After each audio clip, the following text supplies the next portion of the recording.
Database management system. Often we have heard the name many times. This is a subject in computer engineering.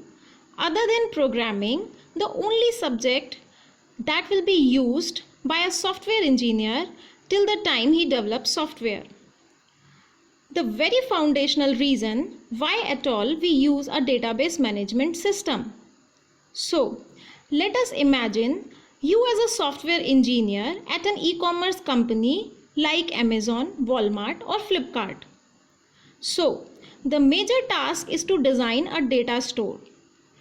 The data that we need to store related to customers, products, purchases and returns, inventory, shipment of products, customer reviews, customer services.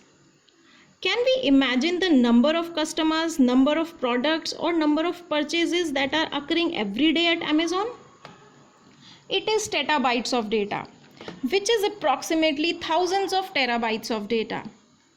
Secondly, let us imagine a second situation in which a user is searching a product according to his own choices.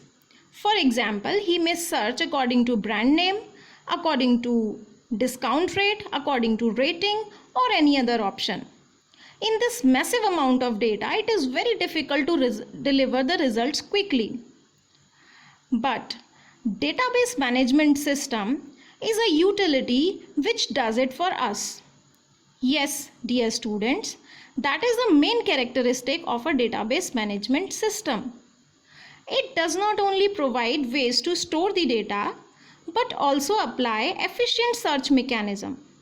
It does it with the help of a structured query language which is popularly known as SQL. Just now we discussed the example of an e-commerce company.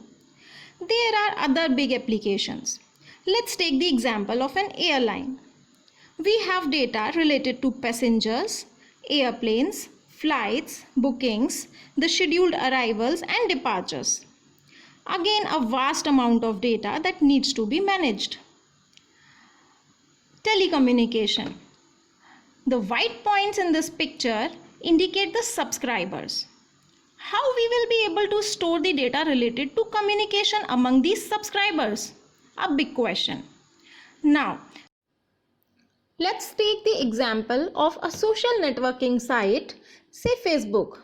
Lots of users, daily posts, comments, replies, notifications. All need to be saved in a rather organized manner. Can you imagine the size of this data which is generated every day at Facebook? It's 300 petabytes of data. Again, thousands of terabytes of data. The other application areas include railway, banking, education, library, hostel, finance, hospitals, sales, manufacturing, HR and whatnot. There is no area in the world which is left untouched by a database management system. We can now probably understand how important it is to use an extremely organized and efficient storage mechanism, which provides ways to define the data, to construct it, to manipulate it, and share it with others in an efficient manner. Now, some of the popular DBMS softwares that are available in the market are Microsoft SQL Server, IBM DB2, MySQL, SQLite, Microsoft Access, Oracle and many more. We will here use MySQL and Oracle to guide you in this subject. The further topics that we will be discussing to understand more precisely the basics of DBMS will be database schema and instance, 3-schema architecture, database independence. These are the important topics considering design aspects of a database management system. The various data models are very important which are used to represent the data and other things. The rest of the topics will also be considered in the basics of database management system. Thank you.